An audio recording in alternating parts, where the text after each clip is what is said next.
దేవుని ఆరాధిస్తామో అప్పుడు మనము పరిపూర్ణతలోకి వచ్చినట్టు జీవితం. దేవునికి స్తోత్రం. హల్లెలూయా. మన జీవితాలలో మనం బ్రతుకున్న దినాల్లోనే మన జీవితాల్లో ఒక 4 ఫౌండేషన్, 4 పిల్లర్స్ మీద మన భక్తి జీవితాన్ని కట్టుకోవాలి. అదేంటంటే దేవుని యందు భయభక్తులు కలిగి జీవించాలి, న్యాయంగా బ్రతకాలి, యథార్థంగా ఉండాలి, చెడుతన చాతనైనంత వరకు విసర్జించి దేవుడిని సంతోషపరిచే వారిగా మనం ఉన్నప్పుడే మన భక్తి జీవితం పరిపూర్ణమవుతుంది. దేవునికి స్తోత్రం. హల్లెలూయా.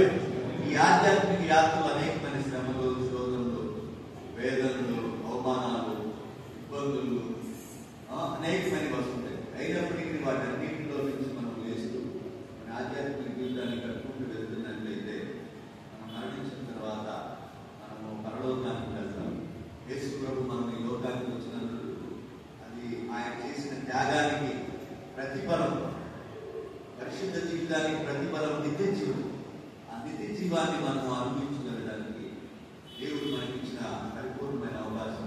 అందుకే దేవుడు ఈ లోకానికి వచ్చాడు, నిన్ను నన్ను రక్షించి ఆయనతో పాటు ఉండడం కోసం, మన కోసం ఒక కొత్త భూమి, కొత్త ఆకాశాన్ని తయారు చేసుకుంటాడు. మన కోసం నూతనమైన భూమి, నూతనమైన ఆకాశం, ఆయన మహిమ తేజస్సును మనం చూడడానికి మనందరి కోసం ఆయన సిద్ధపరుస్తున్నాడు. ఎంత గొప్ప ధన్యతో! ఈ లోకంలో శ్రమలు, ఇబ్బందులు, అవమానాలు వస్తాయి, కానీ పరలోకంలో కన్నీరు ఉండదు, వేదన ఉండదు, శ్రమ ఉండదు, ఏమి ఉండదు. ఆయన ముఖకాంతిని చూస్తూ పరిపూర్ణమైన సంతోషాన్ని అనుభవించగలుగుతాం.